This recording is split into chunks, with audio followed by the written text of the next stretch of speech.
जय हिंद दोस्तों, एक बार फिर से स्वागत है आप सभी का आपके अपने यूट्यूब चैनल जीके क्यूज पर। और आज की क्लास रेलवे आरपीएफ भर्ती 2024-25 के एग्जाम की जो भी मेरे भाई बहन तैयारी कर रहे हैं उन सभी के लिए जीके जीएस के मोस्ट इंपॉर्टेंट एमसीक्यू फॉर्मेट में क्वेश्चन होने वाले हैं। और मैं यहाँ पे आपको बता दूं कि अगर आपने कांस्टेबल या सब इंस्पेक्टर किसी भी पोस्ट के लिए अप्लाई किया है तो आज के क्वेश्चन आपके लिए काफ़ी इंपॉर्टेंट साबित होंगे। तो पहले तो चलते हैं, इन सभी भाई बहनों को देखूंगा जो मुझे प्रॉपर कमेंट करते हैं। तो एक बार देखते हैं, यहाँ पे देखो चिक्कू पूरा स्टिकर भेज रहे हैं। अजरुद्दीन भैया कह रहे हैं सर ये जो ब्लैक पट्टी में आप जो कह रहे वो नहीं आना हो ना सर, आप बहुत बोल क्या बोला है सुपर, कुछ इन्होंने कमेंट बड़ा किया था, यहाँ पे पूरा नहीं आ पा रहा है। लेकिन ब्लैक पट्टी में मैंने क्या बोला है वो मुझे भी समझ नहीं आ रहा है। और यहाँ पे देखो अजरुद्दीन भैया मूल करते हुए बता रहे हैं। और यहाँ पे देखो शिवम मोटिवेशन, बहुत बहुत धन्यवाद भैया, लव यू। तो भाई लव यू टू शिवम भाई, शिवा भाई। और आप लोगों का सपोर्ट ही है, आप लोगों का प्यार ही है जो आज मैं आप लोगों के बीच में हूँ। और यहाँ पे देखो शोफनी और मीटू बरोर कमेंट कर रही हैं। तुषी चौहान बोल रही हैं यहाँ पे गुड इवनिंग। और अंकित गुजर भैया हीलियम गैस 24%, बिल्कुल सही। और यहाँ पे देखो हर्ष भैया कमेंट कर रहे हैं। कुमार शानू कमेंट कर रहे हैं माय ड्रीम सक्सेस लाइफ। गुरुजी आप बहुत अच्छा पढ़ाते हो भैया, माय ड्रीम सक्सेस लाइफ, बहुत बहुत धन्यवाद आपका। और अंकित गुजर यहाँ पे सर करंट के क्वेश्चन लाया करो। तो भैया करंट के 10 क्वेश्चन होते तो हैं, रोज़ 10 आपको करंट के मिलते हैं। अशोक भैया यहाँ पे कमेंट कर रहे हैं। योगेश भैया यहाँ पे सर स्क्रीन पर टाइप ऑप्शन मत लाया करो, पढ़ने में दिक्कत होती है। अच्छा भैया। और यहाँ पे देखो अर्चना यादव हैं, रुस्तम कुमार हैं, जयदीप कुमार हैं, दिम बेग, इनका क्या नाम है, नाम ही अजीब है। शुक्रिया भैया बोल रहे हैं, तो बहुत बहुत धन्यवाद। और यहाँ पे आपके अपना खंडवा चेतन भैया हैं। और जय हिंद चौहान हैं। और क्या है शमी रोशन, ठीक है ना। और नेहा कुमारी हैं। और राजपूत भैया हैं, सुमन चौधरी हैं, पटेल आरक्स हैं, अवनीश कुमार कमेंट कर रहे हैं। और यहाँ पे शिवा मोटिवेशन और डार्क सुनील भैया कह रहे हैं। और शीमा ग्रोहा वेरी नाइस क्लास भाई, धन्यवाद। अवनीश कुमार यहाँ पे कह रहे हैं 41 नागालैंड होगा सर, आप किस चीज़ की तैयारी कर रहे हो। तो भैया मैं क्या आपको अब क्या बताऊँगा, लेकिन हाँ फिर भी मैं ये कह सकता हूँ कि मुझे भी ना आप जैसी वर्दी का ही सपना आता है ना। और मेरा लक्ष्य है, मेरा टारगेट है कि वर्दी, कहते हैं ना कि सपना देखा जाता है और मकसद जो होता है वो पूरा किया जाता है। तो मेरा मकसद है वर्दी, ठीक है ना। और चलते हैं दोस्त, अब बिना समय को बर्बाद किए अपनी क्लास की तरफ और देखते हैं आज हमारा पहला प्रश्न क्या होने वाला है यहाँ पे। तो पहला प्रश्न पूछा गया है, महिला एशियाई हॉकी चैंपियनशिप ट्रॉफी 2024 के फाइनल में कौन सी टीमें पहुंची हैं। तो भैया देखो मैं यहाँ पे आपको बता दूं कि यहाँ पे जो फाइनल में पहुंची हैं वो हैं भारत और चीन, है ना। तो ए और बी दोनों यहाँ पे हो जाएगा आपका बिल्कुल राइट आंसर। लेकिन यहाँ पे एक चीज़ मैं बता दूं कि फाइनल भी जीत लिया है। और किसने जीता है, हमारे अपने प्यारे भारत ने, है ना। तो भारत फाइनल जीत चुका है। तो ये भी आप ध्यान रखेंगे, ये भी प्रश्न आपसे पूछा जा सकता है। और मैं ये बताऊं आपको कहाँ पर हो रहा था, तो इसका जो आयोजन है ये हुआ था बिहार में हुआ था, राजगीर हॉकी स्टेडियम में, ठीक है ना। राजगीर हॉकी स्टेडियम में हुआ है, तो ये भी आप ध्यान रखेंगे। और चलते हैं इसके साथ में अपने अगले प्रश्न की तरफ। आज कोशिश करेंगे, थोड़ा सा मुझे भी फीवर लग रहा है, 30 मिनट में पूरे 50 क्वेश्चन करने के, है ना, ज़्यादा डिटेल नहीं करेंगे। क्योंकि यहाँ दिया है भारत ने पहला परमाणु विस्फोट कब किया था। बताओ भारत ने पहला परमाणु विस्फोट जो है वो कब किया था। तो आप यहाँ पे क्या बताएंगे, तो याद रखना ये 18 मई 1974 को किया गया था, है ना। 18 मई 1974 को किया गया था। यहाँ पे आप लिख लेना 18 मई 1974। ये कहाँ पर किया गया था, तो याद रखना ये पोखरण में किया गया था, है ना, पोखरण में। वो आपने पोखरण मूवी भी तो आई थी ना, वो भी देखी होगी। तो बिल्कुल आप ध्यान रखेंगे दोस्त। और ये प्रश्न आपके लिए इम्पोर्टेंट है क्योंकि ये भारत ने पहला परमाणु विस्फोट किया था। और चलते हैं इसके साथ में अपने अगले प्रश्न की तरफ। तो यहाँ दिया है भारत में अभी तक कितनी बार विमुद्रीकरण हुआ है। देखो भारत में ना अभी तक कितनी बार विमुद्रीकरण हुआ था। और जो भी मेरे नए दोस्त मेरे साथ जुड़े हैं उन्हें मैं इतना बस बताऊंगा कि जो विमुद्रीकरण, पता है आपको क्या होता है, बताओ विमुद्रीकरण होता क्या है। ये होता है कि जो पुराने नोट होते हैं ना, पुरानी जो करेंसी होती है उसे बंद करके नया करेंसी लॉन्च किया जाता है, उसे बोलते हो विमुद्रीकरण। ये भारत में कितनी बार हुआ, तो अभी जो हुआ था आपका 2016 में, ये तो हम सभी को पता है, लेकिन इससे पहले भी हो चुका है। और कितनी बार अभी तक हुआ है, 3 बार हुआ है। कितनी बार, 3 बार, ऑप्शन सी। कब कब हुआ है तो वो भी नोट कर लो। देखो एक तो हुआ था ये 1946 में, ठीक है ना, एक हुआ था 1978 में, 5000 10,000 ऐसे नोट थे, वो सब बंद किए गए थे, और फिर हुआ ये 2016 में। तो यहाँ पे याद रखना 1946, 1978 और 2016, 3 बार। और अभी तक इमरजेंसी भी भारत में 3 ही बार लगी है, ये भी आप ध्यान रखना, ठीक है ना। तो हो सकता है कि पूछ लिया जाए पेपर में, इसलिए बताना आपको ज़्यादा ज़रूरी है। और चलते हैं दोस्त अपने अगले प्रश्न पे। तो क्या दिया है, 10वीं पंचवर्षीय योजना की अवधि क्या थी, बताओ। 10वीं पंचवर्षीय योजना की जो अवधि थी वो क्या थी, कब से कब तक थी, तो आप यहाँ पे क्या बताएंगे। तो मैं उम्मीद करता हूँ यहाँ पे आप बिल्कुल राइट आंसर कर रहे होंगे इसका। ऑप्शन ए 2002 से 2007 है ना, 2002 से 2007 ऑप्शन ए यहाँ पे आपकी 10वीं पंचवर्षीय योजना का कार्यकाल था, ठीक है ना। तो ये आप याद रखोगे। अगर आपसे 11वीं पंचवर्षीय योजना पूछी जाएगी तो 2007 से 2012 तक ये 11वीं पंचवर्षीय योजना थी। और 12 से 17 तक देखो सीधी सी बात है, तो ये 12वीं हो जाएगी, है ना, 5 साल प्लस हो जाएंगे तो 12वीं हो जाएगी। लेकिन यहाँ पे एक इंपॉर्टेंट पॉइंट बताता हूँ, नोट कर लेना। सबसे सफल योजना जो थी वो 11वीं थी, सबसे सफल योजना जो थी वो 11वीं पंचवर्षीय योजना रही। ये भी आप ध्यान रखेंगे दोस्त, स्क्रीनशॉट ले लो। और चलते हैं इसके साथ में अपने अगले प्रश्न की तरफ। तो यहाँ दिया है, भारत का पहला नाइट सफारी पार्क किस शहर में विकसित किया जा रहा है, बताओ। भारत का पहला है ना, नाइट सफारी पार्क। ये देखो पहली चीज़ तो मैं आपको बता दूँ, ये आपके करंट से संबंधित प्रश्न है, ठीक है ना, आपसे पूछा भी जा सकता है, सॉरी। तो आप यहाँ पे क्या बताएंगे, तो आप यहाँ पे बिल्कुल ऑप्शन ए जो है आपका लखनऊ क्या हो जाएगा, राइट आंसर हो जाएगा, ठीक है ना। कहाँ पे ये नाइट सफारी पार्क स्थापित किया जा रहा है, लखनऊ में। और ये जो प्रोजेक्ट है ना, ये याद रखना, ये 2026 तक पूरा हो जाएगा, ठीक है ना। 2026 तक इसे पूरा करने का लक्ष्य है और ये पूरा हो जाएगा। तो ये भी आप याद रखेंगे, स्क्रीनशॉट ले लो मेरे भाई। और चलते हैं अपने अगले प्रश्न की तरफ। देखो यहाँ दिया है, मोहिनी अट्टम शास्त्रीय नृत्य किस राज्य से संबंधित है, बताओ। मोहिनी अट्टम शास्त्रीय नृत्य किस राज्य से संबंधित है, तो आप यहाँ पे क्या बताएंगे। तो मैं उम्मीद करता हूँ कि आप बिल्कुल राइट आंसर कर रहे होंगे इसका, और बहुत से दोस्त इसका आंसर कर भी चुके होंगे। तो यहाँ पे बिल्कुल आपका सही जवाब क्या हो जाएगा, केरल, ऑप्शन बी आपका राइट आंसर हो जाएगा।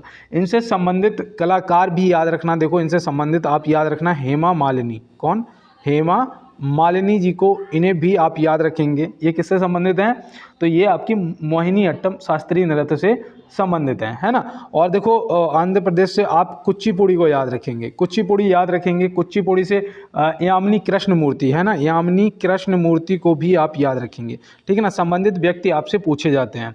और उत्तर भारत से आप कथक को याद रखेंगे, ठीक है ना, कथक को, बिरजू महाराज, लक्षु महाराज, ये सब किससे संबंधित हैं, तो ये आपके हो जाएंगे कथक से संबंधित, ठीक है ना। तो ये भी आप याद रखना।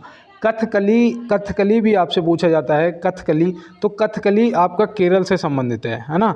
तो ये भी आप याद रखना। और इससे उन्हें याद रखना, कृष्ण नायर को, किसे, कृष्ण नायर जी को, उन्हें भी आप याद रखेंगे। और मैं उम्मीद करता हूं कि आपको जो भी यहाँ पे मैंने बताया आपको समझ आया होगा, आपने नोट भी किया होगा दोस्त। और अब चलते हैं अपने अगले प्रश्न पे। तो यहाँ दिया है, पीएच स्केल के आविष्कारक कौन है, बताओ। पीएच स्केल के जो आविष्कारक हैं वो कौन है, तो यहाँ पे आप क्या बताएंगे।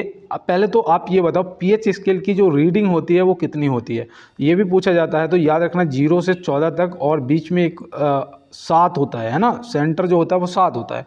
ये होता है उदासीन, ठीक है ना, ये क्या होता है, उदासीन, जैसे कि पानी। अब यहाँ पे आपको ये बताना है कि पीएच स्केल का जो आविष्कारक हैं वो कौन है। तो आप यहाँ पे याद रखना भैया, आपका ऑप्शन सी जो है, सोरेशन, ऑप्शन सी आपका क्या हो जाएगा, बिल्कुल राइट आंसर हो जाएगा, ठीक है ना। तो ये आप क्या रखेंगे, याद रखेंगे। जॉन डाल्टन को भी याद रखना। जॉन डाल्टन ने परमाणु सिद्धांत की खोज की थी, किसकी, परमाणु सिद्धांत की। तो ये भी आप याद रखना। देखो लिखते हुए चलो, मैं इसीलिए आज धीरे धीरे चल रहा हूँ, क्योंकि आज मेरी भी तबीयत थोड़ी सी सही नहीं है। आप लोगों की सहयोग का बहुत ज़्यादा ज़रूरी है। और देखो यहाँ पे टोरिसेली दे रखा है ना, टोरिसेली, तो टोरिसेली को भी याद रखना। टोरिसेली ने बैरोमीटर का आविष्कार किया था, किसका, बैरोमीटर का। तो बैरोमीटर के आविष्कारक कौन है, टेरी सेली है ना, टेरी सैली, तो टेरी सैली को भी आप याद रखेंगे और इन्होंने 1643 में इसका आविष्कार किया था, 1643 में। बताओ अच्छा नाइट्रोजन का आविष्कार, नाइट्रोजन का खोज या आविष्कारक कौन है? तो याद रखना भैया रदरफोर्ड हैं। कौन है? रदरफोर्ड। देखो ये चीज़ें भी आप नोट करते हुए चलेंगे, स्क्रीनशॉट ले लो, बाद में नोट कर लेना, ठीक है ना। और देखते हैं हमारा अगला प्रश्न क्या है। देखो यहाँ पे दिया है निम्नलिखित में से विटामिन 6 का रासायनिक नाम क्या है? विटामिन 6 का रासायनिक नाम, कल मैंने आपको विटामिन 7 का रासायनिक नाम बताया था, है ना। अब आज आप मुझे बताएंगे कि विटामिन 6 का रासायनिक नाम क्या है। तो यहाँ पे बिल्कुल पायरोडॉक्सिन है ना, पायरोडॉक्सिन ऑप्शन बी क्या हो जाएगा आपका, बिल्कुल राइट आंसर हो जाएगा। और मैं उम्मीद करता हूँ आपने भी ऑप्शन बी को ही टिक किया होगा। इसकी कमी से कौन सा रोग होता है? बताओ इसकी कमी से कौन सा रोग होता है? तो आप यहाँ पे क्या बताएंगे? देखो एक तो आपका एनीमिया होता है ना, एनीमिया होता है, और दूसरा याद रखना यहाँ पे चर्म रोग भी होता है, तो ये भी आप ध्यान रखेंगे, ठीक है ना। अब देखो बायोटीन जो है ये तो मैंने आपको कल बताया था, आप समझ गए होंगे कि भैया B7 या फिर विटामिन H की बात कर रहे हैं, है ना। तो ये भी याद रखना। पैंथोनिक एसिड जो है, पेंटोथेनिक एसिड, माफ़ी चाहते हैं, पेंटोथेनिक एसिड जो है ऑप्शन सी में यहाँ पे जो दे रखा है, वो बताओ कौन सी विटामिन का रासायनिक नाम है? तो यहाँ पे याद रखना वो हो जाएगा आपका विटामिन B5 का। किसका? विटामिन B5 का। तो ये भी आप याद रखेंगे, स्क्रीनशॉट ले लो मेरे भाई। और चलते हैं इसके साथ में अपने अगले प्रश्न की तरफ। देखो यहाँ दिया है बाड़ा लाचा दर्रा किस भारतीय राज्य में स्थित है? बताओ बाड़ा लाचा दर्रा जो है वो किस भारतीय राज्य में स्थित है? और इंग्लिश में अगर कोई भी एरर हो तो उसके लिए मैं माफ़ी चाहता हूँ, क्योंकि मैं आपको बता चुका हूँ मैं हिंदी मीडियम का स्टूडेंट हूँ, प्राइमरी में पढ़ा हुआ, प्राइमरी पाठशाला में, तो इंग्लिश इतनी नहीं आती यार। तो यहाँ पे आप ध्यान रखेंगे बाड़ा लाचा दर्रा जो है वो किस राज्य में स्थित है? तो बिल्कुल आप यहाँ पे सही जवाब अपना हिमाचल प्रदेश ऑप्शन ए लगा देंगे और आपका बिल्कुल राइट आंसर हो भी जाएगा। इसमें याद रखना एक रोहतांग दर्रा भी है ना, रोहतांग दर्रा भी है, और एक वो याद रखना रोहतांग सिप्पी किला है ना, सिप्पी किला, देखो याद आ गया समय पे, सिप्पी किला दर्रा भी आप याद रखेंगे, ठीक है ना। ये कहाँ पर? ये भी हिमाचल प्रदेश में। बताओ जम्मू कश्मीर में कौन सा दर्रा स्थित है? जम्मू कश्मीर में, तो देखो जम्मू कश्मीर एक तो आपका बनिहाल दर्रा है ना, देखो लिख लो, एक बनिहाल दर्रा है, एक आपका वुर्जिला दर्रा है ना, ये कहाँ पर है? ये भी जम्मू कश्मीर में है। एक बारामूला दर्रा है ना, बारामूला कहाँ है? तो ये भी आपका जम्मू कश्मीर में है। पीर पंजाल कहाँ है? ये भी जम्मू कश्मीर में है। ये आपसे पूछे जा सकते हैं। और देखो अरुणाचल प्रदेश में भी याद रखना, अरुणाचल प्रदेश में आपका बोमडीला दर्रा और दीफू दर्रा है ना, बोमडीला दर्रा और दीफू दर्रा। उत्तराखंड में बताओ कौन सा दर्रा स्थित है? उत्तराखंड में, तो उत्तराखंड में ये तो बिल्कुल रटे होने चाहिए, एक माना दर्रा है, एक नीत दर्रा है, एक लिपू लेक दर्रा है, तो ये सब आपको याद होने चाहिए, आप नोट कर रहे होंगे। और चल रहे हैं दोस्त अपने अगले प्रश्न की तरफ। देखो यहाँ दिया है संयुक्त सैन्य अभ्यास पूर्वी प्रहार का आयोजन किस राज्य में किया गया है? संयुक्त सैन्य अभ्यास पूर्वी प्रहार का आयोजन किस राज्य में किया गया है? देखो ये आर्मी एक्सरसाइज हैं, आपको पता होना चाहिए। पहले तो आप यहाँ पे एक चीज़ नोट करना, यहाँ पे आपका जो सही जवाब है वो हो जाएगा अरुणाचल प्रदेश। क्या हो जाएगा? Arunachal Pradesh option C. और ये देखो आपके करंट से संबंधित है ना, अभी किया गया है, तो ये भी आप याद रखेंगे। और मैं आपको बताऊं तीनों सेनाओं ने मिलकर किया है ना, तीनों सेनाओं का संयुक्त सैन्य अभ्यास है। देखो है स्टार्टिंग में ही लिखा था संयुक्त सैन्य अभ्यास, तो तीनों सेनाओं का संयुक्त सैन्य अभ्यास है, तो ये भी आप याद रखेंगे। पूर्वी प्रहार हो सकता है कि पूछ लिया जाए। और चलते हैं अपने अगले प्रश्न पर। निम्नलिखित में से सबसे छोटा महाद्वीप कौन सा है? बताओ सबसे छोटा महाद्वीप कौन सा है? तो आप पहले तो मुझे बताएंगे सबसे बड़ा कौन सा है, सबसे छोटा कौन सा है। तो मैं यहाँ पे आपको जो भी बताने जा रहा हूँ आप पूरी डिटेल को नोट करेंगे। पहले तो याद रखना सबसे छोटा तो आपका ऑस्ट्रेलिया होगा, जो कि बहुत ही आसान तरीके से आपने बता दिया होगा, है ना। सबसे बड़ा आपका क्या हो जाएगा? एशिया हो जाएगा, है ना, सबसे बड़ा। अब दूसरे नंबर की बात करें तो आपका यूरोप आ जाएगा, है ना।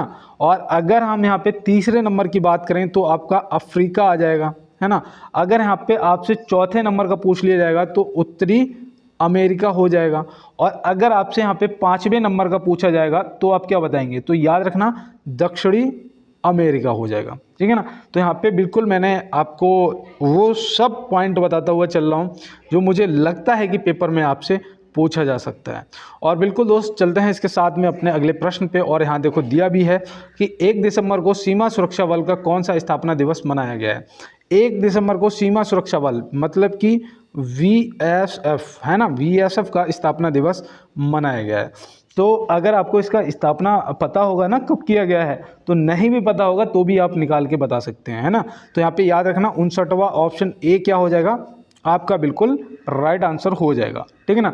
और इसकी स्थापना जो है वो 1 दिसंबर 1965 को हुई थी। और ये पता है कब हुई थी, जब भारत पाक युद्ध हो गया था उसके बाद इसकी स्थापना की गई थी। तो ये भी आपको ध्यान में रखना है, ठीक है ना दोस्त। और कौन कौन इस बार SSC GD की तैयारी कर रहा है कमेंट बॉक्स में ज़रूर बताएगा, क्योंकि अगर आप लोग बोलेंगे तो मैं SSC GD की भी अब आपको MCQ फॉर्मेट में 30 क्वेश्चन दे दिया करूंगा, जिसमें 10 करंट अफेयर के होंगे और प्लस 10 क्वेश्चन जो होंगे आपके वो प्रीवियस पेपर से होंगे। विद डेट और समय के बताऊंगा कि कौन से पेपर में पूछे गए और कौन से शिफ्ट में पूछे गए, और 10 आपके GS के क्वेश्चन अलग से, ठीक है ना, जो संबंधित पूछे जा सकते हैं। टोटल 30 क्वेश्चन मैं आपको करवाने लग जाऊंगा अगर आप लोग कहेंगे तो। और देखो यहाँ दिया है मोपा इंटरनेशनल एयरपोर्ट का नया नाम क्या रखा गया है। ये तो हम लोग पहले भी प्रश्न को कर चुके हैं, है ना। तो इसका बिल्कुल आपको सोचना है ही नहीं, इसका सही जवाब जो है वो आपका मनोहर अंतर्राष्ट्रीय हवाई अड्डा ऑप्शन ए हो जाएगा। ऑप्शन ए यहाँ पे आपका मनोहर अंतर्राष्ट्रीय हवाई अड्डा क्या हो जाएगा, सही जवाब हो जाएगा। ये कहाँ पर पड़ता है भैया, तो याद रखना ये गोवा में है। कहाँ पर, गोवा में है, तो ये भी आप याद रखेंगे। और देखो एक आपसे पूछा जाएगा हरिजन शब्द की जगह अब कौन सा शब्द इस्तेमाल किया जाएगा, तो याद रखना डॉक्टर अंबेडकर, है ना, डॉक्टर अंबेडकर। तो ये भी आप याद रखना, हो सकता है कि पेपर के अंदर आपसे पूछ लिया जाए। और चलते हैं इसके साथ में अपने अगले प्रश्न पे। तो यहाँ दिया है विश्व खुशहाली सूचकांक 2023 में भारत का स्थान क्या है, बताओ। विश्व खुशहाली सूचकांक 2023 में भारत का स्थान क्या है। वैसे तो खुशहाली तो है ही हमारे यहाँ पे, हम सब खुश ही हैं, है ना। लेकिन यहाँ पे प्रश्न पूछा गया है तो उसका जवाब भी हमें देना है। तो हम यहाँ पे क्या बताएंगे, ऑप्शन सी 126वें स्थान पे आते हैं। खुशहाली की सूचकांक में हम लोग 126वें स्थान पे आते हैं। और प्रथम पे आपका आता है फिनलैंड। क्या आता है, फिनलैंड। तो ये भी आप याद रखेंगे। और देखो टोटल इसमें देश जो पार्टिसिपेट करते हैं वो होते हैं 146 देश। कितने, 146 देश हैं, जिसमें से हमारा 126वां स्थान है। तो ये भी आप ध्यान रखेंगे और नोट कर लेना दोस्त। और चलते हैं इसके साथ में अपने अगले प्रश्न की तरफ। देखो 2023 और 2024 के करंट से संबंधित मैं प्रश्न आपको जरूर करवाता हूं, क्योंकि मुझे पता है कि आपसे प्रश्न पूछे जाएंगे। और देखो यहाँ दिया है कौन सा देश पहले खो खो विश्व कप की मेजबानी करेगा, बताओ कौन सा देश पहले खो खो विश्व कप की मेजबानी करेगा। तो ये प्रश्न देखो एक तो करंट का है ना, और ये आपके लिए इम्पोर्टेंट भी है, क्योंकि कौन सा देश है जो पहली बार, मतलब पहले खो खो विश्व कप, पहला खो खो विश्व कप होगा ये, और इसकी मेज़बानी कर रहा है। और सबसे बड़ी बात यह है कि अपना प्यारा भारत कर रहा है। कौन कर रहा है, अपना प्यारा भारत। ऑप्शन ए सही जवाब हो जाएगा। ये कब से कब तक होगा, तो याद रखना ये 13 से 19 जनवरी तक होगा, है ना, 13 से 19 जनवरी तक होगा, ये भी याद रखना। और ये कहाँ पर इसका आयोजन होगा वो भी देखो आपको पता होना इंपॉर्टेंट है। ये दिल्ली में होगा, और दिल्ली के IGI स्टेडियम में, इंदिरा गांधी इंटरनेशनल स्टेडियम में होगा। तो ये भी आप ध्यान रखेंगे, ठीक है ना दोस्त। तो कोई भी यहाँ पे डाउट रह गया हो तो आप ज़रूर मुझे कमेंट बॉक्स में सूचित कर सकते हैं। और देखो यहाँ दिया है पुरातत्व स्थल धौलावीरा किस भारतीय राज्य में स्थित है, बताओ पुरातत्व स्थल धौलावीरा किस भारतीय राज्य में स्थित है। तो आप यहाँ पे क्या बताएंगे, तो मैं उम्मीद करता हूँ यहाँ पे आप बिल्कुल सही जवाब करेंगे। यहाँ पे आपका राइट आंसर जो है वो हो जाएगा गुजरात। कौन से राज्य में स्थित है, गुजरात। गुजरात के कच्छ में, कौन सा जिला, कच्छ जिला। तो कच्छ का रणभूमि आपको पता ही होगा, तो याद रखना जिला कच्छ है, गुजरात में ये स्थित है। और देखो यहाँ पे याद रखना पंजाब में आपका, मैंने पहले भी बताया था, रोपड़ है ना, रोपड़ कहाँ पर है, तो ये आपके पंजाब में पड़ता है। तो ये भी याद रखना।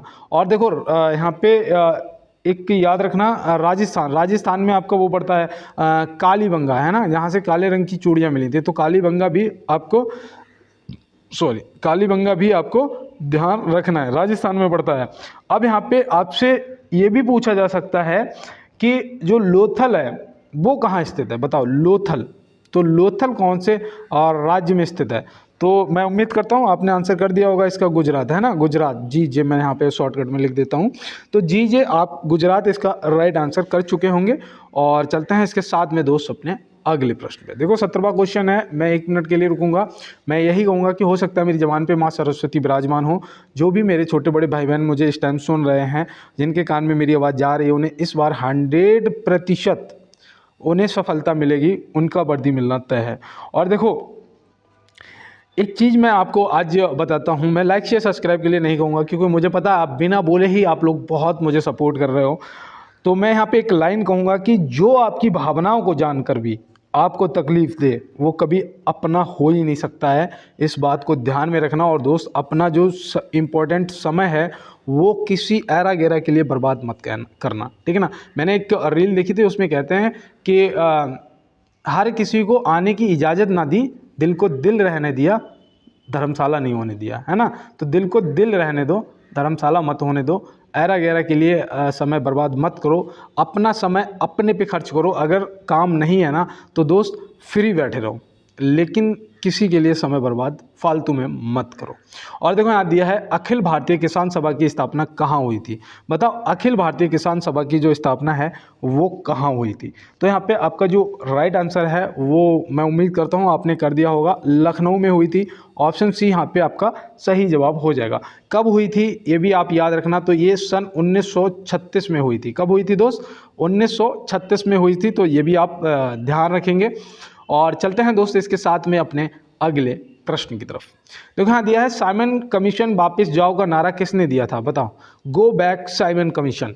बताओ साइमन कमीशन वापस जाओ का नारा किसने दिया था। तो आप यहाँ पे क्या बताएंगे और कब दिया था ये भी बताना, अगर पता हो तो बिल्कुल दोस्त, अगर नहीं पता है तो नोट कर लो, लाला लाजपत राय जी ने दिया था। ऑप्शन सी यहाँ पे क्या हो जाएगा? ऑप्शन सी यहाँ पे लाला लाजपत राय जी आपका बिल्कुल राइट आंसर हो जाएंगे। और इन्होंने ये 3 फरवरी 1928 को दिया था। कब? 3 फरवरी 1928 को ये नारा दिया था। बताओ भारत छोड़ो किसने दिया था? भारत छोड़ो, तो भारत छोड़ो महात्मा गांधी जी ने, है ना। भारत छोड़ो महात्मा गांधी जी ने नारा दिया था। और देखो, सारे जहां से अच्छा हिंदुस्तान हमारा, ये किसकी लाइन है? तो याद रखना मोहम्मद इकबाल जी की है, सारे जहां से अच्छा हिंदुस्तान हमारा। और बिल्कुल दोस्त, आप मैंने जो भी यहाँ पे आपको बताया है आपने नोट भी किया होगा, समझा भी होगा और याद भी आपको रहेगा। बस चीज़ें क्या है ना, किसी के साथ में ज्वाइंट करके सीखा करो, है ना। जैसे कि मैंने बहुत पहले एक वंश का संस्थापक सीखा था। कौन सा? वो था पाल वंश का संस्थापक। बताओ आपको याद है? नहीं होगा। मैंने पाल वंश का संस्थापक कैसे सीखा था कि मेरे गाँव में एक वो था गोपाल, है ना। वो पाल जो कास्ट है ना, पाल जात के थे गोपाल, और गोपाल ने ही पाल वंश की स्थापना की थी। तो मेरे गांव के भी जो गोपाल है, मैं उन्हें यही समझता हूँ कि ये पाल वंश के संस्थापक यही है ना। तो ऐसे चीज़ों को एक दूसरे के साथ में ज्वाइंट करके अगर याद करोगे तो कभी नहीं भूलोगे। और देखो यहाँ दिया है, बाल पॉइंट पेन किस सिद्धांत पर काम करता है। तो बाल पॉइंट पेन जो है वो किस सिद्धांत पर कार्य करता है, तो आप यहाँ पे क्या बताएंगे। तो याद रखना भैया, ये पृष्ठीय तनाव है ना, सतही तनाव। ऑप्शन ए, यहाँ पे ऑप्शन ए पृष्ठीय तनाव आपका सही जवाब हो जाएगा। तो बिल्कुल दोस्त, आपने नोट कर लिया होगा। और देखो, एक यहाँ पे पृष्ठीय तनाव से वो भी पूछा जाता है कि बारिश की बूंदें गोल क्यों होती हैं, जमीन पे गिरती हैं तो बलबूला बन जाते हैं, क्यों? क्योंकि पृष्ठीय तनाव की वजह से, है ना। तो ये भी याद रखना, ये ज़्यादातर ये प्रश्न पूछ लिया जाता है। और चलते हैं दोस्त इसके साथ में अपने अगले प्रश्न पे। तो यहाँ दिया है, 2025 में 20वीं G20 शिखर सम्मेलन की अध्यक्षता कौन सा देश करेगा। बताओ 2025 में 20वीं G20 शिखर सम्मेलन की अध्यक्षता कौन सा देश करेगा। ये देखो आपके लिए मोस्ट इंपॉर्टेंट प्रश्न है, करंट का तो है ही लेकिन इम्पोर्टेंट भी है। याद रखना भैया, कौन करेगा? दक्षिण अफ्रीका करेगा, जहां से हमारे संविधान में संविधान संशोधन की प्रक्रिया ली गई है, जो कि आर्टिकल 368 में है ना। तो याद रखना कौन करेगा भैया? दक्षिण अफ्रीका करेगा। और देखो यहाँ पे 19वां जो है, 19वां किसने किया? तो 19वां याद रखना ब्राज़ील ने किया, है ना। 19वां किसने किया? ब्राज़ील ने किया। 18वां किसने किया? भारत ने किया, है ना। तो ये सब आपको G20 शिखर सम्मेलन जो हुए हैं वो भी आपको याद रखने हैं, आपके लिए काफ़ी इंपॉर्टेंट हैं। और चलते हैं दोस्तों इसके साथ में अपने अगले प्रश्न पे। दूध की संगनता मतलब घनत्व मापने के लिए प्रयुक्त एक उदाहरण कौन सा है। तो बताओ भैया, दूध का जो घनत्व है वो मापने के लिए प्रयुक्त एक उदाहरण जो है वो कौन सा है। तो आप यहाँ पे क्या बताएंगे? याद रखना भैया, वो होता है लैक्टोमीटर। क्या होता है? लैक्टोमीटर। तो ये आप ध्यान में रखेंगे, आपके लिए काफ़ी इंपॉर्टेंट है। एनीमोमीटर मैंने आपको कई बार बताया है कि ये पवन का वेग नापता है, हवा का वेग नापता है ना, हवा की गति, हवा का वेग। तो ये भी आप ध्यान में रखेंगे। कौन? एनीमोमीटर। हाइग्रोमीटर का काम क्या होता है? हाइग्रोमीटर, तो भैया हाइग्रोमीटर जो है वो आर्द्रता नापता है। क्या नापता है? आर्द्रता नापता है। तो बिल्कुल आप ये भी याद रखेंगे, नोट भी कर लिया होगा। और चलते हैं दोस्त इसके साथ में अपने अगले प्रश्न पे। तो यहाँ दिया है घोंघा, सीप आदि का खोल निम्न में से किसका बना होता है? घोंघा जो होता है और जो सीप होता है, कहते हैं ना सीप में मोती, तो बिल्कुल सीप और घोंघा का जो खोल है वो किसका बना होता है? तो यहाँ पे आप क्या बताएंगे? तो मैं उम्मीद करता हूँ आपने इसका राइट आंसर जो है कैल्शियम कार्बोनेट कर दिया होगा, है ना। कैल्शियम कार्बोनेट ऑप्शन बी यहाँ पे आपने बिल्कुल टिक कर दिया होगा और आपका ये राइट आंसर भी हो जाएगा। और देखो मैं एक चीज़ यहाँ पे बताऊँ कि जो घोंघा होता है और ऑक्टोपस होता है ना, इनमें जो रक्त होता है ना उसमें हीमोग्लोबिन नहीं होता है। क्या? हीमोग्लोबिन नहीं होता है, जिस वजह से इनका जो रक्त का रंग होता है ना वो रंगहीन होता है, ठीक है ना। उनका कोई कलर नहीं होता है, रंगहीन होता है। तो ये भी आप याद रखना। हो सकता है कि पूछ लिया जाए कि किसके निम्न में से किसमें हीमोग्लोबिन, किसके रक्त में हीमोग्लोबिन नहीं होता है ना। ऑप्शन में आपको घोंघा दे दे या ऑक्टोपस दे दे तो आप बिल्कुल टिक कर देंगे और अपना सही जवाब भी कर देंगे। देखो यहाँ दिया है संघ एवं राज्य के बीच शक्ति विभाजन किस देश के संविधान से लिया गया है? संघ एवं राज्य के बीच शक्ति विभाजन किस देश के संविधान से लिया गया है? तो आप यहाँ पे क्या बताएंगे?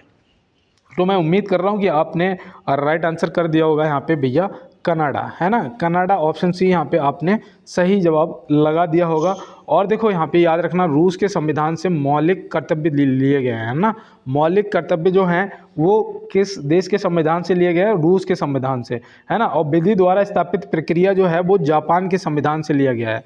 विधि द्वारा स्थापित प्रक्रिया जो है वो जापान के संविधान से लिया गया। आयरलैंड के संविधान से हमारे संविधान में क्या लिया गया है, ये आज आपके लिए एक HW रहेगा, जिसका जवाब आप कमेंट बॉक्स में करेंगे और कल के क्लास में मैं आपका कमेंट जरूर पढ़ूंगा। और चलते हैं दोस्त इसके साथ में अपने अगले प्रश्न की तरफ और देखते हैं हमारा अगला प्रश्न क्या है। मैं आपको सच बताऊं, मैं भी ऑनलाइन अभी जब पढ़ता था, है ना, अभी भी पढ़ता हूं, जब कमेंट करते थे ना और टीचर नाम ले लेता था, भाई कसम इतना अच्छा लगता था, एकदम से खुशी मिलती थी, अरे मेरा नाम ले लिया सबने। तो मुझे पता है यार, अगर मेरे नाम लेने से तुम्हें खुशी मिल रही है तो भाई मैं बिल्कुल आपका नाम लूँगा। बस आप कमेंट बॉक्स में एक हाय भी लिख के भेज दोगे ना तो भी मैं आपका कमेंट पढ़ूंगा और नाम आपका लूँगा। और यहाँ देखो दिया है, यहाँ पे देखो ये दल बादल हो गया, गलत हो गया है, यहाँ पे है बदल, है ना। दल बदल दल बदल से संबंधित प्रावधानों का उल्लेख किस सूची में किया गया है? तो भैया यहाँ पे ये थोड़ा सा बादल की जगह पे बदल कर लेना, ठीक है ना। दल बदल से संबंधित प्रावधानों का उल्लेख किस अनुसूची में किया गया है? तो आप क्या बताएंगे? देखो यहाँ पे भी एरर होगा, है ना, तो आप बताइएगा। तो यहाँ पे आपका जो राइट आंसर है ना वो हो जाएगा 10वीं अनुसूची में। कौन सी? 10वीं अनुसूची में। और देखो एक चीज़ याद रखना, 8वीं अनुसूची में आपकी जो 22 भाषाओं का जिक्र किया गया है ना, 22 भाषाओं का उल्लेख आपकी 8वीं अनुसूची में है। तो ये भी आप याद रखना, हो सकता है कि पेपर के अंदर आपसे संविधान से देखो संबंधित आपसे प्रश्न पूछे जाएंगे। और देखो यहाँ पे दिया है कि हाल ही में किस देश का नया नियंत्रक, हाल ही में किसे देश का नया नियंत्रक एवं महालेखा परीक्षक नियुक्त किया गया है? तो बताओ, हाल ही में किसे देश का नया नियंत्रक एवं महालेखा परीक्षक जो है वो नियुक्त किया गया है? तो आप यहाँ पे क्या बताएंगे? मैं आपका इंतजार कर रहा हूँ आपकी कमेंट का।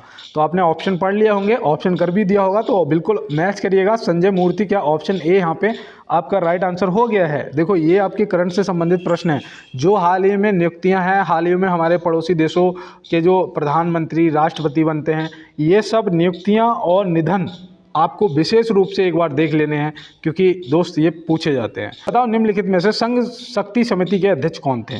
तो बिल्कुल दोस्त मैं उम्मीद करता हूं कि आपने यहाँ पे जवाहरलाल नेहरू जी को टिक कर दिया होगा। ऑप्शन सी यहाँ पे आपने टिक कर दिया होगा। और देखो डॉक्टर भीमराव अंबेडकर जी जो थे ये कौन सी समिति के अध्यक्ष थे? तो याद रखना भैया, ये प्रारूप समिति के अध्यक्ष थे। किसके? प्रारूप समिति के अध्यक्ष थे। तो याद रहेगा ना आपको। और देखो डॉक्टर राजेंद्र प्रसाद जी ये हमारे पहले राष्ट्रपति जी थे और ये संचालन समिति के अध्यक्ष थे। किसके? संचालन समिति के अध्यक्ष थे। तो ये भी आपको ध्यान में दोस्त रखना है। और बिल्कुल दोस्त चलते हैं इसके साथ में अपने अगले प्रश्न पे। और यहाँ दिया है हिमाचल प्रदेश का राज्य का गठन वर्ष निम्न में से क्या है? बताओ हिमाचल प्रदेश राज्य का गठन वर्ष निम्न में से क्या है? तो आप यहाँ पे क्या बताएंगे? देखो जितने भी राज्य हैं उनके गठन वर्ष आपको याद होने चाहिए। तो याद रखना ये हुआ था 25 जनवरी 1971 को। कब हुआ था? 25 जनवरी 1971 को, 25 जनवरी 1971 को। तो ये आप याद रखेंगे। बताओ 1960 में अगर आपको याद आ रहा हो कि किस राज्य का गठन हुआ था 1960 में, तो याद रखना भैया महाराष्ट्र का हुआ था। किसका? महाराष्ट्र का हुआ था। तो ये भी आप याद रखेंगे। 1963 में बताओ, 1963 में तो भैया ये नागालैंड का हुआ था, है ना। 1966 में बताओ, 1966 में तो भैया हरियाणा का हुआ था। किसका? हरियाणा का हुआ था। तो ये भी आप ध्यान में रखेंगे। स्क्रीनशॉट ले लो, ये चीज़ें ना बाद में नोट कर लिया करो अपने नोट्स पे। और चलते हैं इसके साथ में अपने अगले प्रश्न पे। देश का संवैधानिक प्रधान कौन होता है? बताओ देश का संवैधानिक प्रधान कौन होता है? तो देश का संवैधानिक प्रधान जो है वो होते हैं हमारे राष्ट्रपति जी। प्रथम नागरिक कौन होते हैं? हमारे देश के प्रथम नागरिक भी राष्ट्रपति जी होते हैं। और याद रखना आर्टिकल 53A, हाँ आर्टिकल 53A, ठीक है ना। आर्टिकल 53A के मुताबिक कार्यकारी अधिकार वो मुख्य रूप से राष्ट्रपति के पास होता है। तो ये भी आपको ध्यान में रखना है। और बिल्कुल दोस्त चलते हैं इसके साथ में अपने अगले प्रश्न पे और देखते हैं हमारा अगला प्रश्न जो है वो क्या है। तो यहाँ पे दिया है किस ग्रंथि द्वारा रक्तचाप नियंत्रित होता है? बताओ किस ग्रंथि द्वारा रक्तचाप नियंत्रित होता है? तो बिल्कुल दोस्त मैं उम्मीद करता हूँ यहाँ पे आप बिल्कुल राइट आंसर करेंगे। एड्रेनल ग्रंथि, है ना। एड्रेनल ग्रंथि या फिर आपको एडिनल ग्रंथि लिखा हुआ मिल सकता है, ठीक है ना। तो घबराना नहीं है, आपको टिक कर देना है, ठीक है ना। एड्रेनल ग्रंथि। और देखो यहाँ पे जो किडनी दे रखा है ना, ये ऑप्शन बी में जो किडनी दे रखा है ये क्या करता है? ये किडनी जो होती है रक्त शुद्ध करता है। क्या करता है? ये रक्त को शुद्ध करता है। तो ये भी आप ध्यान में रखेंगे। डायलिसिस क्या है? डायलिसिस जो है वो रक्त के शुद्धिकरण की एक प्रक्रिया होती है। ये पूछ लिया जाता है कि रक्त के शुद्धिकरण की प्रक्रिया निम्न में से क्या होती है? तो आप क्या बताएंगे? डायलिसिस होती है। तो ये भी आप यहाँ पे ध्यान रखेंगे। और बिल्कुल दोस्त देखो मैं एक चीज़ आपको बता दूँ, आज ना थोड़ा सा फीवर तो है ही मुझे, लेकिन मैं आज ना आपको एक लाइन बताऊंगा। कहते हैं ना कि योग्यताएं कर्म से पैदा होती हैं। योग्यता जो होती है वो कर्म से पैदा होती है। जन्म से हर व्यक्ति क्या होता है? शून्य होता है यार। और याद रखना विरासत में गद्दी मिल सकती है, बुद्धि नहीं। बुद्धि के लिए आपको पढ़ना पड़ेगा। बुद्धि के लिए आपको पढ़ने के साथ साथ लोगों को पढ़ना भी सीखना पड़ेगा, है ना। कि आपके अंदर वो टैलेंट होना चाहिए कि बंदा आपके आगे आके खड़ा हो और आप देखते ही समझ जाएं कि ये क्या चाह रहा है। और देखो यहाँ पे दिया है निम्नलिखित में से रक्तदाब मापने वाला यंत्र कौन सा है? तो आप यहाँ पे क्या बताएंगे? तो यहाँ पे बिल्कुल स्फेग्नोमैनोमीटर ऑप्शन सी यहाँ पे क्या हो जाएगा? हमारा बिल्कुल राइट आंसर हो जाएगा। थर्मामीटर जो है ये बॉडी टेम्परेचर को नापता है ना, ताप को नापता है। बैरोमीटर क्या करता है? तो बैरोमीटर तो आपको बिल्कुल रट्टा पड़ा होगा, है ना। तो आप कमेंट बॉक्स में बताएंगे बैरोमीटर क्या नापता है। और देखो रक्त का पीएच मान भी पूछ लिया जाता है। रक्त का पीएच मान भी पूछ लिया जाता है। तो आप क्या बताएंगे? तो याद रखना 7.4 होता है। कितना होता है? 7.4 होता है। तो ये भी आप ध्यान रखेंगे। तो बिल्कुल दोस्त चलते हैं इसके साथ में अपने अगले प्रश्न पर। हाल ही में किस देश ने एक नए संविधान को मंजूरी दी है? बताओ हाल ही में किस देश ने एक नए संविधान को मंजूरी दी है? तो वो देश कौन सा है? तो याद रखना भैया वो है गयावान। कौन सा? गयावान, ऑप्शन बी। और वेटिकन सिटी ये सबसे छोटा देश है। सबसे छोटा देश पूछा जाएगा तो आप बताएंगे वेटिकन सिटी। और एक कौन सा नया देश कौन सा वो देश है जिसने एक नए संविधान को मंजूरी दी है? तो वो ऑप्शन बी गयावान आपका सही जवाब हो जाएगा। बिल्कुल दोस्त और चलते हैं इसके साथ में अपने अगले प्रश्न की तरफ।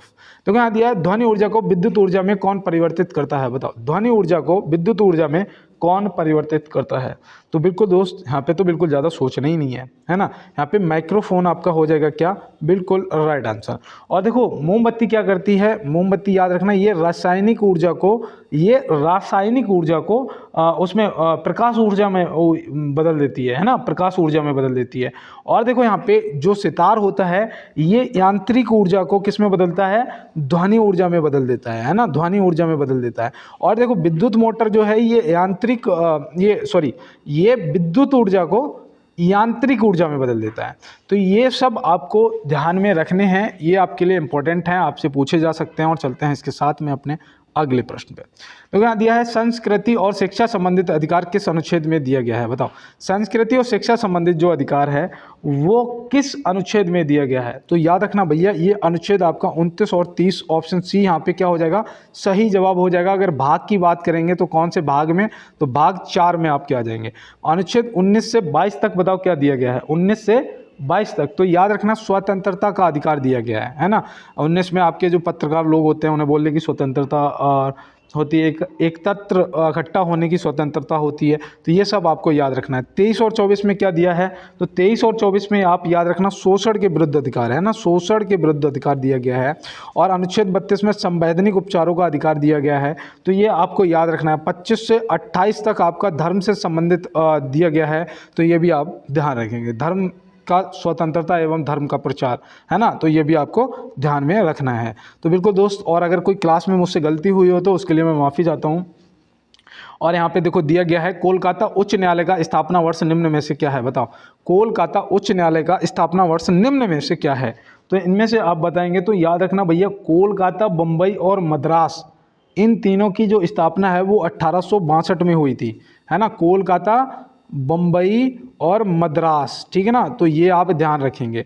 इन तीनों उच्च न्यायालयों की स्थापना जो है वो 1862 में हुई थी, 1 जुलाई को। 1 जुलाई को कोलकाता उच्च न्यायालय की स्थापना हुई थी, तो आप ध्यान में रखेंगे, सॉरी, ठीक है ना। और देखो, सॉरी माफ़ी चाहता हूँ, अभी दवा खा के आया हूँ ना, तो थोड़ा सा हिचकी आ रही है। और यहाँ पे देखो 1866 में याद रखना इलाहाबाद उच्च न्यायालय की स्थापना हुई थी। और 1884 में बताओ, 1884 में याद रखना कर्नाटक उच्च न्यायालय की स्थापना हुई थी, किसकी, कर्नाटक उच्च न्यायालय की। और 1916 में पटना उच्च न्यायालय की स्थापना हुई थी, पटना उच्च न्यायालय की स्थापना हुई थी, तो ये भी आप याद रखना। बताओ जम्मू कश्मीर उच्च न्यायालय की स्थापना कब हुई थी, जम्मू कश्मीर, तो याद रखना 1928 में हुई थी। कब, 1928 में हुई थी। तो ये सब आपको भैया नोट कर लेने हैं अपने नोट्स पे और स्क्रीनशॉट लेते हुए चलना है। और चलते हैं अपने अगले प्रश्न पे। देखो यहाँ दिया है एक गैर सदस्य के रूप में संसद के किसी भी सदन की कार्रवाई में भाग ले सकते हैं, कौन ले सकते हैं भैया, तो आप यहाँ पे क्या बताएंगे, तो बहुत ही इजी क्वेश्चन है ना। ऑप्शन सी महान्यायवादी जी, तो ऑप्शन सी यहाँ पे हमारा बिल्कुल राइट आंसर हो जाएगा। और चलते हैं इसके साथ में अपने अगले प्रश्न की तरफ। और यहाँ पे दिया है दिल्ली उच्च न्यायालय की पहली महिला न्यायाधीश कौन थी, बताओ। दिल्ली उच्च न्यायालय की पहली महिला न्यायाधीश कौन थी, तो आप यहाँ पे देखो, इसका थोड़ा सा सोच समझ के जवाब करना, है ना। तो मैं समझ रहा हूँ यहाँ पे आप बिल्कुल राइट आंसर की तरफ जा रहे हैं, लेकिन आप लगा नहीं रहे, तो यहाँ पे लीला सेठ को तुरंत टिक कर देना है। और फातिमा बीबी जी, याद रखना ये सर्वोच्च न्यायालय की पहली महिला न्यायाधीश थी, किसकी, सर्वोच्च, सुप्रीम कोर्ट, है ना, तो ये भी आप याद रखेंगे। और चलते हैं इसके साथ में अपने अगले प्रश्न की तरफ। देखो यहाँ पे दिया है 14वीं hockey Indian senior national championship 2024 का विजेता कौन सा राज्य बना है, तो बताओ 14वीं hockey Indian senior national championship 2024 का विजेता कौन सा राज्य बना है। ये देखो आपके करंट से संबंधित प्रश्न है ना, तो आप यहाँ पे क्या बताएंगे। तो बिल्कुल दोस्त, मैं यहाँ पे उम्मीद कर रहा हूँ कि आपने ओडिशा को टिक किया होगा, ऑप्शन बी को, है ना। और उप विजेता आपका हरियाणा रहा है, उप विजेता कौन रहा है, हरियाणा रहा है, तो ये भी आप क्या करेंगे, नोट कर लेंगे, आपके लिए इंपॉर्टेंट है। और चलते हैं इसके साथ में अपने अगले प्रश्न की तरफ। यहाँ पे प्रश्न पूछा गया है कि भारतीय राजनीतिक पार्टी AITC का पूरा नाम क्या है, AITC का पूरा नाम क्या है, तो भारतीय जनता पार्टी भाई है ही नहीं, है ना। ऑल इंडिया कांग्रेस पार्टी नहीं, तो यहाँ पे ऑप्शन सी आपका अखिल भारतीय तृणमूल कांग्रेस, ऑप्शन सी यहाँ पे क्या हो जाएगा, ऑप्शन सी यहाँ पे ऑल इंडिया तृणमूल कांग्रेस बिल्कुल सही जवाब हो जाएगा। तो आपको ये याद में रखना है, नोट कर लेना है। और चलते हैं इसके साथ में अपने अगले प्रश्न पे। भारत की राष्ट्रीय आय का प्रमुख स्रोत क्या है, बताओ। इनमें से भारत की राष्ट्रीय आय का प्रमुख स्रोत क्या है, तो आप यहाँ पे क्या बताएंगे। तो मैं उम्मीद करता हूँ बिल्कुल ऑप्शन सी को आपने चुना होगा, सेवा क्षेत्र, है ना। ऑप्शन सी सेवा क्षेत्र यहाँ पे क्या हो जाएगा हमारा, बिल्कुल दोस्त राइट आंसर हो जाएगा। और मैं उम्मीद करता हूँ आपको समझ आ रहे होंगे प्रश्न, आप नोट भी कर रहे होंगे। और चलते हैं अपने अगले प्रश्न पे। निम्नलिखित में से भारतीय रिजर्व बैंक के पहले भारतीय गवर्नर कौन थे, बताओ। यहाँ पे पूछा जा रहा है निम्नलिखित में से भारतीय रिजर्व बैंक के पहले भारतीय गवर्नर कौन थे, तो भैया फर्स्ट गवर्नर बताना है आपको। तो यहाँ पे आप क्या बताएंगे। तो बिल्कुल दोस्त, यहाँ पे मैं उम्मीद कर रहा हूँ आपने यहाँ पे चिंतामन द्वारकानाथ देशमुख जी को टिक किया होगा, ऑप्शन ए, है ना। ऑप्शन ए यहाँ पे आपका क्या हो जाएगा सही जवाब। ये कब बने थे तो वो भी याद रखना, ये 1943 में बने थे। कब? 1943 में बने थे, तो ये भी आप याद रखेंगे, आपके लिए काफ़ी इंपॉर्टेंट है। कुछ दोस्तों ने तो सीवी रमन जी को टिक किया होगा, लेकिन दोस्त यहाँ पे ऑप्शन ए आपका सही जवाब हो गया। और देखो यहाँ दिया है बुध नक्षत्र में एक वर्ष में कितने दिनों की बुध नक्षत्र में एक वर्ष में कितने दिनों की संख्या होती है। तो भैया यहाँ पे बताओ, पृथ्वी दिवस बताने आपको कितने होते हैं। तब तक मैं एक लाइन और सुना देता हूँ आपको, क्योंकि मुझे पता है ना आपको मोटिवेट करना ज़्यादा ज़रूरी है, पढ़ाई से ज़्यादा आपको मोटिवेट रहना ज़रूरी है। और कहते हैं ना कि ज़िंदगी में सफलता पाने के लिए चाहत सभी को होती है, ज़िंदगी में सफलता पाने की चाहत सभी को होती है, पर यह मिलती उन्हीं को है जिनके इरादों में जान होती है। तो बिल्कुल दोस्त सही बात है। और हमारी तो वैसे भी हमारी विरासत में तो मेहनत आई है, हम अपनी कहानी जो है वो खुद लिखेंगे, है ना। तो याद रखना भैया, हमें तो विरासत में मेहनत मिली है, हमें क्या, हम सभी को मिली है ना। और यहाँ पे जो हमारा प्रश्न का जवाब है वो हो जाएगा 88 दिन, ऑप्शन बी। और 88 दिन से मुझे याद आया कि 88 दिन में जो बुध ग्रह होता है, बुध ग्रह है ना, वो भी तो सूर्य की परिक्रमा करता है ना, तो सूर्य की परिक्रमा भी आप याद रखेंगे। और बिल्कुल दोस्त चलते हैं अपने अगले प्रश्न की तरफ। यहाँ दिया है गणितीय भूगोल का प्रारंभकर्ता निम्न में से कौन है। अब बहुत से दोस्त यहाँ ऑप्शन ए के साथ में जाएंगे, है ना। तो भैया जाओ चालान कट जाएगा, है ना। मैं आपको मना कर रहा हूँ, इधर मत जाना ऑप्शन ए की तरफ। अब बताओ ऑप्शन बी या सी में से कौन सा होगा आपका यहाँ पे राइट आंसर। तो याद रखना भैया, थैल्स हो जाएगा ऑप्शन सी यहाँ पे क्या आपका राइट आंसर। तो बिल्कुल दोस्त यहाँ पे याद रखना, गणितीय भूगोल का बात करा जाएगा तो थैल्स और वरना तो ऑप्शन ए आपका हो ही जाता। और बिल्कुल दोस्त चलते हैं अपने अगले प्रश्न पर। ज्वालामुखी की सक्रियता अधिक पाई जाती है, तो सबसे सक्रिय ज्वालामुखी जो है वो तो हम लोगों को वैसे ही पता है कि अमेरिका में हवाई द्वीप में पाई जाती हैं, है ना। हवाई द्वीप ऑप्शन बी बिल्कुल सही जवाब हो जाएगा। इक्वाडोर में तो आपका वो है कौन सा, कैटोपैक्सी है ना, सबसे ऊंची ज्वालामुखी कहाँ स्थित है, इक्वाडोर में, जिसका नाम है कैटोपैक्सी। तो ये भी आपको ध्यान में रखना है दोस्त। और बिल्कुल दोस्त चलते हैं इसके साथ में अपने अगले प्रश्न की तरफ। और यहाँ दिया है निम्न में से बान झील किस देश में स्थित है। बताओ बान झील जो है वो किस देश में स्थित है, तो आप यहाँ पे क्या बताएंगे। तो याद रखना भैया, तुर्की देश में स्थित है, ऑप्शन डी। और तुर्की का नाम बदल के पता क्या कर दिया गया है, तुर्की है ना, ये लग गया है यहाँ पे। तो पूरा नाम याद रखना, यहाँ पे तो मैंने तुर्की लिख दिया फिलहाल। आपका अगर तुर्की भी होता तो आप बिल्कुल टिक करेंगे, आपका सही जवाब हो जाएगा। और नाम भी पूछा जा सकता है कि तुर्की का नया नाम क्या है, तो याद रखना आप। और देखो यहाँ दिया है गुप्तकालीन रजत मुद्राओं को नाम दिया गया था। बताओ गुप्तकालीन रजत मुद्राओं को नाम दिया गया था, क्या दिया गया था, रूपक या टका या दीनार या इनमें से कोई नहीं। अब यहाँ भी मेरे काफ़ी दोस्त ऐसे हैं जो थोड़ा सा भ्रमित हो रहे होंगे, है ना। तो बिल्कुल यार याद रखना, रूपक बोलते थे, रूपक, या फिर इसे वो भी बोलते थे यार रुपयक, है ना, ऐसे लिखा होता था रुपयक, ठीक है ना, रूपक या रुपयक। दीनार पता किसे बोलते थे, देखो रजत मुद्राओं की बात हुई थी, स्वर्ण मुद्राओं की अगर बात की जाती तो क्या बोलते थे, दीनार बोलते थे। तो इसका देखो स्क्रीनशॉट ले लेना। यही ऐसे प्रश्न होते हैं जो हमें पता होता है फिर भी जवाब गलत हो जाता है पेपर के अंदर, क्योंकि पेपर के अंदर क्या होता है ना, दिमाग बहुत तेज चल रहा होता है और हमें ये लग रहा होता है कि इतनी जल्दी आंसर करें, अगला क्वेश्चन पता नहीं क्या आएगा, है ना, हड़बड़ाहट।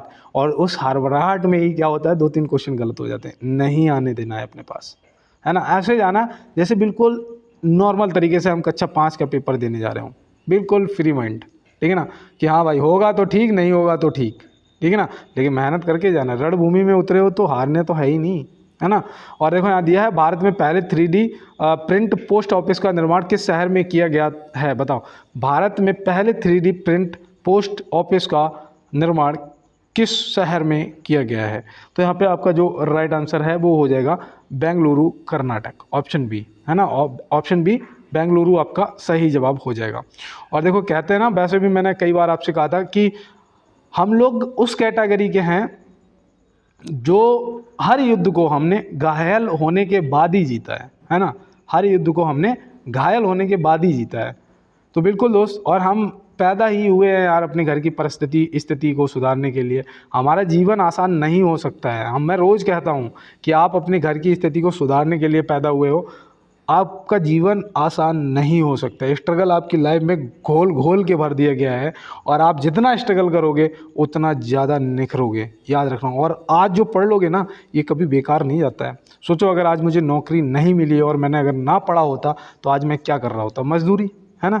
लेकिन आज मैं क्या कर रहा हूँ, आज मैं और बड़ा सपना देख रहा हूँ कि हो सकता है कि मैं आने वाले टाइम में एसडीएम बन जाऊँ, है ना, हो सकता है आने वाले टाइम में आईएएस ऑफिसर बन जाऊँ, है ना, एडमिनिस्टर सर्विस मिल जाए। तो बिल्कुल दोस्त उसके लिए मेहनत करनी पड़ती है और बस वही कर रहे हैं। और यहाँ पे देखो दिया है निम्नलिखित में से कौन सी भौतिक राशि अन्य से भिन्न है, बताओ इनमें से कौन सी भौतिक राशि है जो इन सब औरों से अलग है। तो इनमें आप क्या बताएंगे। तो देखो अगर आपको मैं रोज बताता हूँ सदिश राशि और अदिश राशि, तो यहाँ पे ये है आपकी कौन सी राशि है, बताओ बल कौन सी राशि है। तो ये भैया हमारी सदिश राशि है। कौन सी, सदिश राशि है। और कार्य और गति ऊर्जा अदिश राशियाँ हैं। तो बिल्कुल दोस्त यहाँ पे अलग कौन सा हो जाएगा, ऑप्शन ए बल।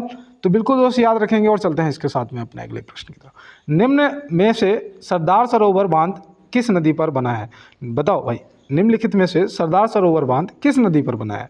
तो आप यहाँ पे क्या बताएंगे। तो बिल्कुल दोस्त यहाँ पे मैं उम्मीद करता हूँ आपने नर्मदा नदी को टिक कर दिया होगा, ऑप्शन सी यहाँ पे टिक कर दिया होगा। सरदार सरोवर बांध की लंबाई कितनी है, 1210 मीटर है, ठीक है ना। तो ये आप याद रखना। और इसकी ऊंचाई भी याद रखना 163 मीटर है। ये देखो ये मैंने लिखा था, है ना, ये मैंने लिखा था क्योंकि ये पॉइंट मैं भूल सकता था। तो इसकी जो ऊंचाई है वो 163 मीटर है, लंबाई जो है वो 1210 मीटर है। और 2017 में प्रधानमंत्री जी द्वारा राष्ट्र को ये समर्पित किया गया था। तो ये भी आपको ध्यान में रखना है, कब, 2017 में, ठीक है ना। तो बिल्कुल दोस्त और चलते हैं अपने सेकंड लास्ट प्रश्न पे। और यहाँ दिया है निम्नलिखित में से मौर्य वंश का अंतिम शासक कौन था, बताओ मौर्य वंश का अंतिम शासक कौन था। तो बिल्कुल याद रखना बृहदत्त था। कौन था, बृहदत्त, ठीक है ना। तो ऑप्शन सी यहाँ पे। और मौर्य वंश के संस्थापक चंद्रगुप्त मौर्य थे। और धनानंद जो था ये नंद वंश का आखिरी शासक था। इसे मारने के बाद मौर्य वंश की स्थापना कर दी गई थी। तो ये भी आप याद रखना। बिल्कुल दोस्तों लास्ट प्रश्न है, निम्नलिखित में से एक वाट घंटा किसके बराबर होता है, बताओ एक वाट घंटा किसके बराबर होता है। तो याद रखना 3600 जूल के बराबर होता है। ऑप्शन सी यहाँ पे क्या हो जाएगा, हमारा बिल्कुल सही जवाब हो जाएगा। और आज की क्लास में अगर कोई गलती हुई हो तो मैं उसके लिए माफ़ी चाहता हूँ। और बिल्कुल दोस्त और आप मेरे साथ जुड़े रहिएगा। और मैं एक बार लास्ट में ज़रूर कहूँगा कि जो भी दोस्त मेरे साथ नए जुड़े हैं वो एक बार लाइक वाला बटन ज़रूर दबाएंगे, चैनल को सब्सक्राइब करेंगे, बेल आइकन दबा लेना। और अगर हो सके तो दोस्तों के साथ में थोड़ा सा यार क्लास को शेयर कर देना, क्योंकि शेयर करने से मेरी हेल्प हो सकती है ना। अगर मेरी हेल्प करना चाहते हो तो इस गरीब की भाई की हेल्प करने के लिए आपको थोड़ा सा क्लास को शेयर करना पड़ेगा। तो बिल्कुल दोस्त मिलते हैं नेक्स्ट क्लास में नेक्स्ट प्रश्नों के साथ में। तब तक के लिए मेरे सभी दोस्तों को मेरा जय हिंद।